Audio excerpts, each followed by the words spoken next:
Ammeter.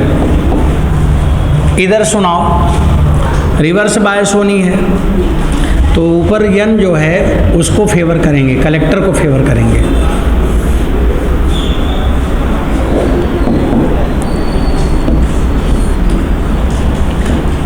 Reverse होना है तो माइनस है तो प्लस माइनस प्लस माइनस। ये RL है और यहाँ पे हमने रेजिस्टेंस दे दी R। अब आप इसको देख लो, दोनों बैटरी को देखो सेम फेज में है कि अपोजिट। माइनस के सामने माइनस है तो माइनस माइनस को क्या करेगा, कैंसिल करेगा, अपोजिट है। बच्चों इसमें इनपुट करंट ये है, ये जरूर बनाना, ये आपसे पूछा जाता है, IIT नेट दोनों में पूछा जा चुका है और यही सब पूछे और क्या पूछेगा, जितना है सिलेबस उतना ही पूछेगा ना। और बच्चों ये है व्हाट, सेम फेज की अपोजिट फेज, अपोजिट फेज है, ऐसे बनाओ। तो पहला पॉइंट हमें मिला, phase difference between input and output is 180 degree, out of phase. अगर 180 कहीं पे हो जाए तो इसे हम लोग कहते हैं आउट ऑफ फेज। ऐसे बोलते हैं कि आउट ऑफ फॉर्म है, मतलब आउट है, वो बिल्कुल बाहर चल रहा है, एकदम उल्टा चल रहा है। तो आउट ऑफ का मतलब होता है आउट, आउट ऑफ माने उल्टा होना। तो आउट ऑफ फेज, फेज में उल्टा हो गया है।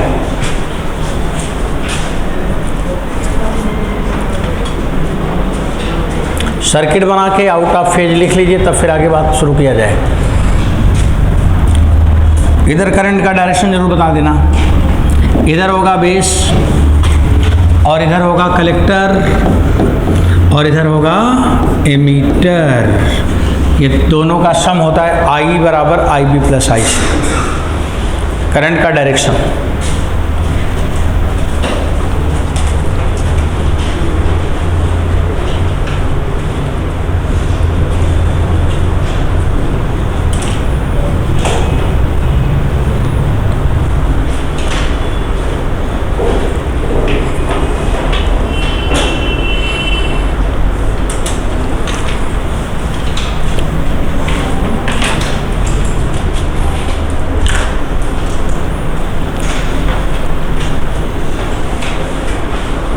हो गया।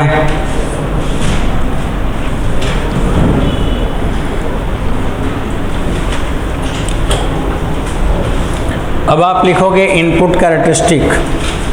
मैं ग्राफ दिखा रहा हूं और आप यहाँ पे देख के तब लिख लेना। बच्चों इनपुट में कौन सी करंट है, IE नहीं है ना, IB है। इनपुट में बेस है, देखो बेस है ना IB। और इधर आउटपुट में जो वोल्टेज है वो VBC नहीं है, वो VCE या नहीं, एमीटर कॉमन है ना इसमें। हाँ VCE लिख दो या VC लिख दो, VCE लिख दो, collector emitter, base emitter collector emitter VCE। वहाँ पे वोल्टेज बैटरी का नाम बदल दो VCE। कांस्टेंट क्या लिखवाओगे, VCE। बच्चों ऐसे बोलोगे तो याद रहेगा, तभी याद भी रहेगा।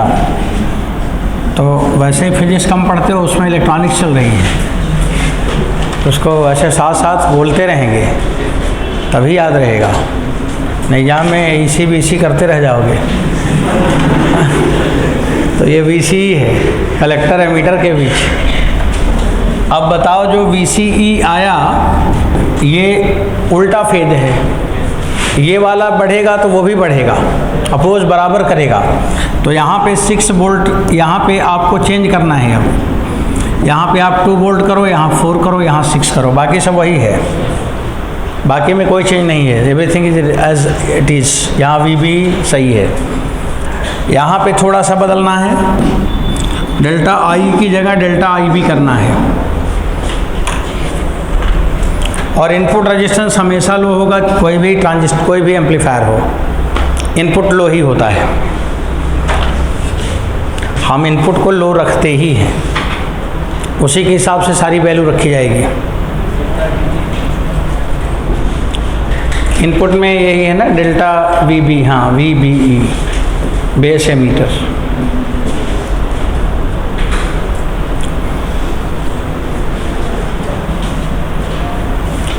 इनपुट वोल्ट है बेस और एमीटर के बीच का।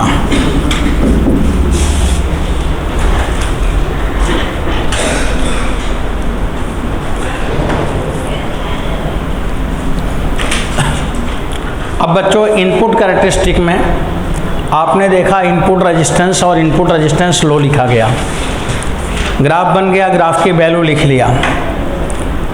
अब आप लिखो mutual characteristic. Mutual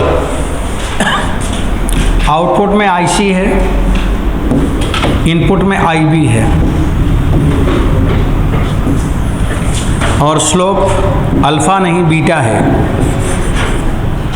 delta IC अपान डेल्टा आईबी है, वो 98 और 82 49 के आसपास आ रहा है, तो वैल्यू 1 से ग्रेटर होगा।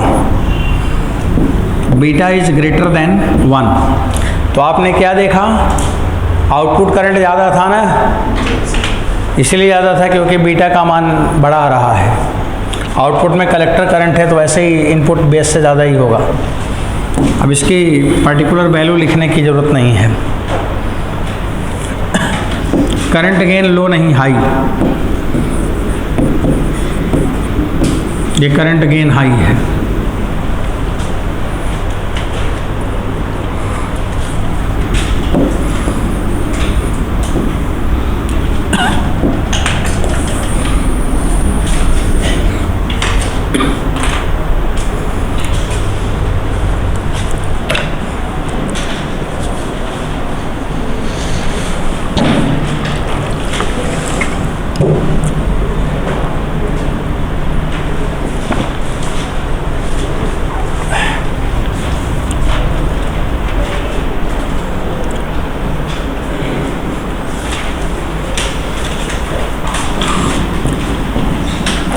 अब बच्चों आउटपुट कैरेक्टरिस्टिक में ज़रा एक्सेस पहले देख लो किसके बीच में बनेगा।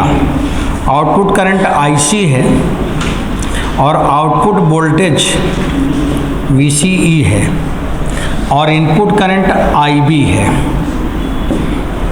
और अब आता है नंबर ग्राफ का।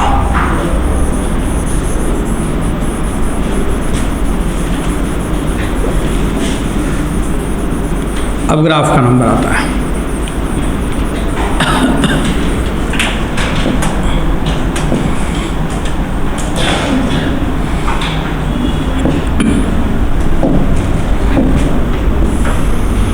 ये ऐसे जाएगा,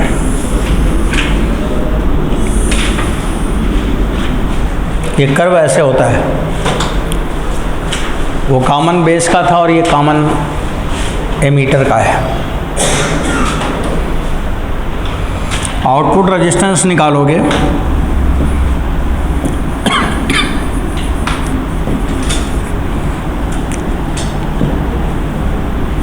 डेल्टा वीसीई अपान डेल्टा आईसी और हाई लिखा जाएगा।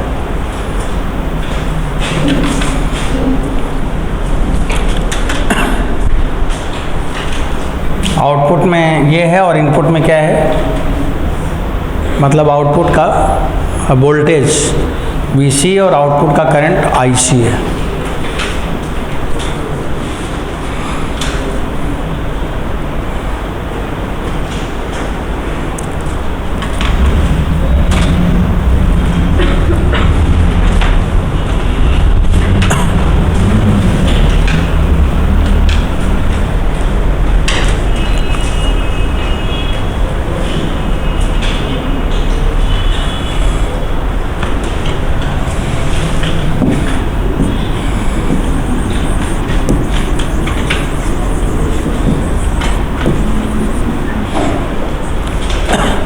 बच्चों जो आउटपुट मिल रहा है इधर देखो दिखाया जा रहा है, बना लिए थे कि नहीं?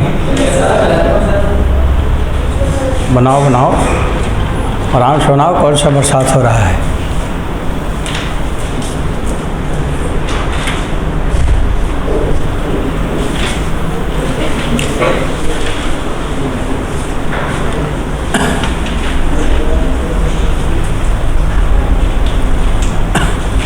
अब लिखो, बना चुके होंगे, अब लिखो करंट गेन बीटा और बीटा का मान 1 से बड़ा।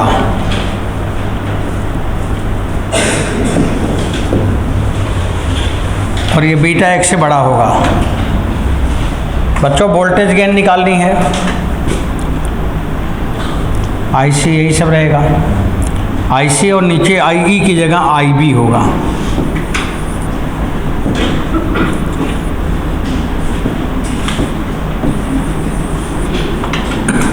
यहाँ बीटा होगा और आउटपुट इनपुट से बड़ा है, ये है पावर गेन।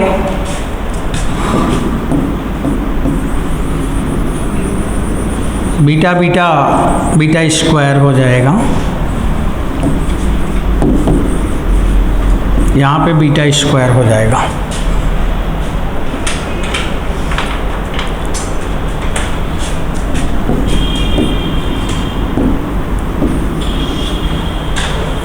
अब आप लोग देखो बच्चों, देखो करंट गेन और वोल्टेज गेन में कौन बड़ा है? देखिए बताओ भाई, वोल्टेज गेन बीटा इंटू लिखा है ना, और ये तो बड़ा ही है, तो वोल्टेज गेन बड़ा है। अब वोल्टेज और पावर में कौन बड़ा है? इसलिए इसका नाम क्या है? Power amplifier. तो पूछा था पावर एम्पलीफायर कौन है? Common ammeter. वोल्टेज एम्पलीफायर कौन है? Common base. ये सब पूछता है। और क्या पूछेगा? आसमान का तारा, यही पूछेगा। कॉमन एमीटर एम्पलीफायर को हम लोग कहते हैं पावर एम्पलीफायर। यही आप लोग को बताया जाता है कि देखो ये पावर एम्पलीफायर है। मैं आपको दिखा रहा हूँ क्यों पावर एम्पलीफायर है, क्योंकि पावर गेन ज़्यादा है।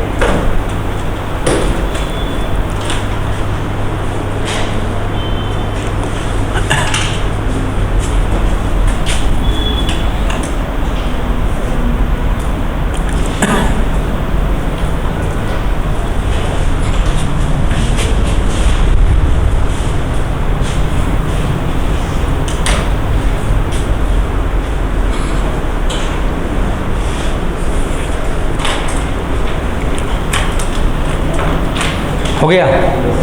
अब बच्चों लास्ट में लिखेंगे common collector configuration, CC configuration. CC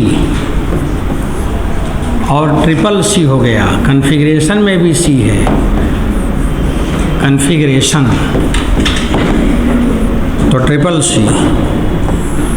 common collector configuration.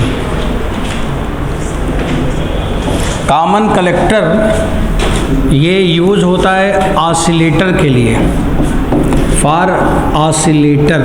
अगर कभी पूछे कि कॉमन कलेक्टर का यूज़ क्या है? ऑसिलेटर, फ्रीक्वेंसी लाने के लिए, ये फ्रीक्वेंसी लाता है।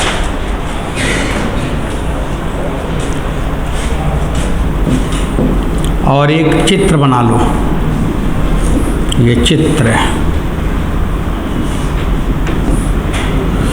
ये हो गया C, ये हो गया B, ये हो गया E।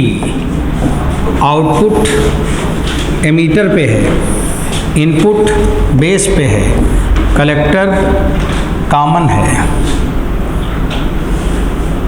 आउटपुट में IE है, इनपुट में IB है, कलेक्टर कॉमन ही है। बच्चों इधर इनपुट है और इधर आउटपुट है।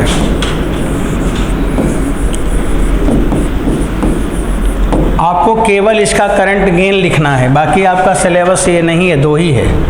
इसका केवल एक ही बात पूछा गया है कि कॉमन कलेक्टर यूज़ करते हैं ऑसिलेटर में और इसकी ये कौन सा एम्पलीफायर है, बस। बाकी और इसमें कुछ नहीं पढ़ना है। इसमें करंट गेन डायरेक्ट लिखना है। करंट गेन सीधा गामा बराबर delta I E upon delta I B.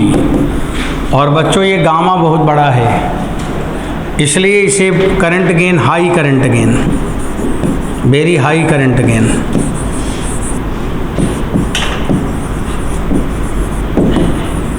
इसका करंट गेन बहुत ज़्यादा है, इसीलिए इसे लिखते हैं हम लोग करंट एम्पलीफायर।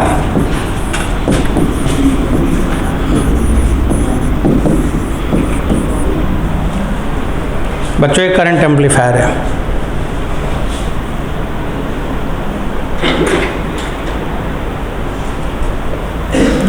अब 3 एम्पलीफायर है, current amplifier, common collector, voltage amplifier, common base, power amplifier, common ammeter. एक सवाल आपके एग्जाम में आता, बिना इसके पेपर नहीं होता। Relation between alpha beta gamma board के पेपर में प्रूफ करने के लिए आता था। टीचर बोलते सिद्ध करो ये फार्मूला, अब वही यहाँ दिखाएंगे। Relation between alpha beta gamma, एक दिन थर्मल एक्सपेंशन में भी पढ़े थे अल्फ़ा बीटा गामा, देखना वो मत लिख देना। यहाँ का अल्फ़ा बीटा गामा अलग है।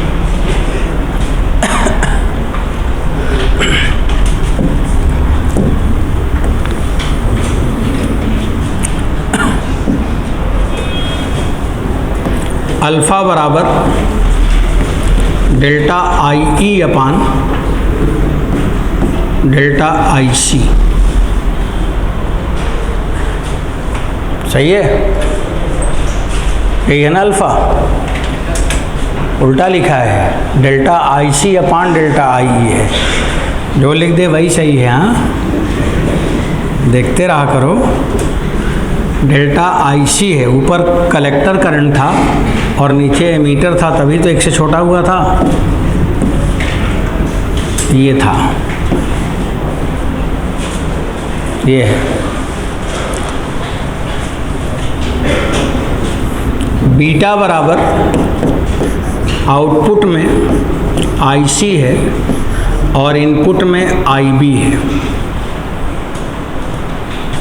गामा बराबर डेल्टा IE है बच्चों और IB है। IE बराबर होगा IB प्लस IC और नीचे डेल्टा IB और फिर डेल्टा IB।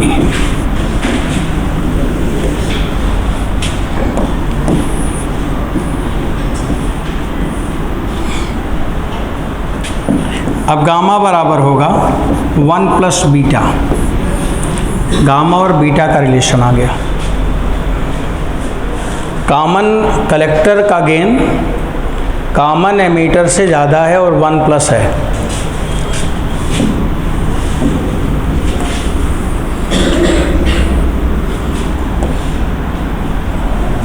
और देखो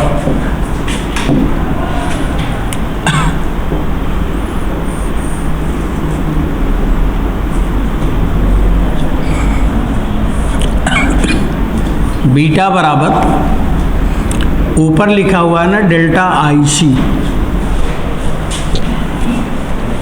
या रुको, अल्फ़ा बराबर लिखेंगे। एक और रिलेशन डेवलप करेंगे बच्चों, अल्फ़ा और बीटा में भी रिलेशन देखना। जरा इसको लिखवाना, ऊपर क्या लिखा, अल्फ़ा बराबर डेल्टा IC अपान delta IB plus delta IC। सही है, I बराबर IB प्लस IC होता ही है। अब आप लिखोगे अल्फ़ा बराबर डेल्टा IC अपान डेल्टा IB बच्चों कॉमन 1 प्लस डेल्टा IC अपान डेल्टा IB। अल्फ़ा बराबर ये हो गया बीटा अपान 1 प्लस बीटा। अल्फ़ा बीटा में रिलेशन है। आप बीटा को अल्फ़ा में भी बदल सकते हो क्रॉस मल्टीप्लाई करके। देखोगे पढ़ दिमाग में आ रहा होगा ना, सवाल वाल दिखा होगा कहीं पे। पेज तो पलटते नहीं, घर पे आके सो जाते हो, तो देखोगे कहाँ से। पढ़ोगे तब दिखेगा ना। अब इसको अल्फ़ा प्लस अल्फ़ा बीटा बराबर बीटा, अल्फ़ा बराबर बीटा 1 माइनस अल्फ़ा, तो आप यहाँ पे लिख सकते हो बीटा बराबर, ये भी लिख सकते हो अल्फ़ा अपान 1 माइनस अल्फ़ा, ये भी लिख सकते हो। अब बच्चों अल्फ़ा बीटा गामा में भी रिलेशन डेवलप कर दिया जाए।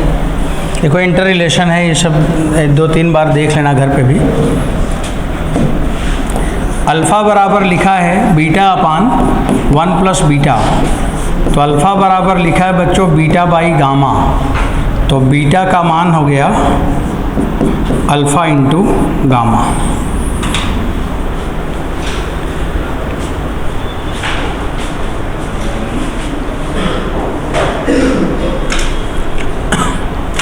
इस पे कभी कॉमन गेन का दे दे, कॉमन करंट का दे, कॉमन एमीटर का दे देगा, कॉमन बेस का पूछ लेगा, कोई भी एक दे देगा, दूसरा हम निकाल लेंगे ना। हमारे पास तीनों के बीच में फार्मूले, कई फार्मूले हैं, कोई एक देकर कोई एक पूछेगा। तो एक सवाल ये आपके एग्ज़ाम में टीचर अक्सर पूछ ही लेते हैं, नीट में तो मेनली पूछा ही जा रहा है।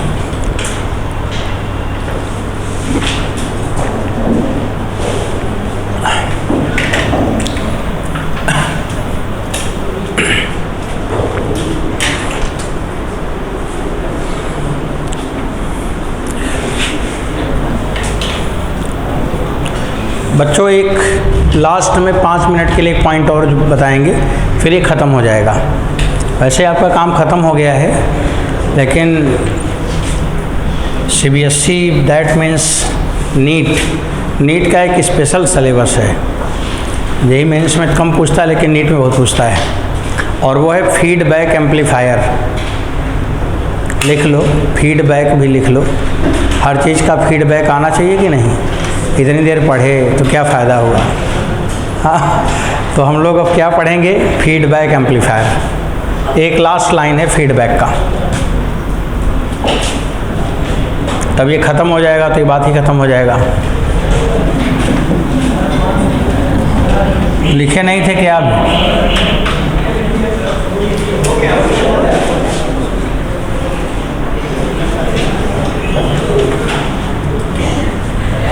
देर हो रहा है क्या आप लोगों को? बता दें कि अगले क्लास बताएं? अच्छा चलो अगले क्लास बता देंगे, छोड़, क्योंकि वो इम्पॉर्टेंट है, आधे मन से पढ़ोगे तो ख़राब हो जाएगा ना, और अगर कहीं मुझे गुस्सा आ जाएगा तो मैं फिर पढ़ाऊँगा नहीं, इसलिए नॉर्मल रहें तभी सही है। चलिए अगले क्लास में 10 मिनट में डिस्कस करके फिर न्यूक्लियस पढ़ाएंगे।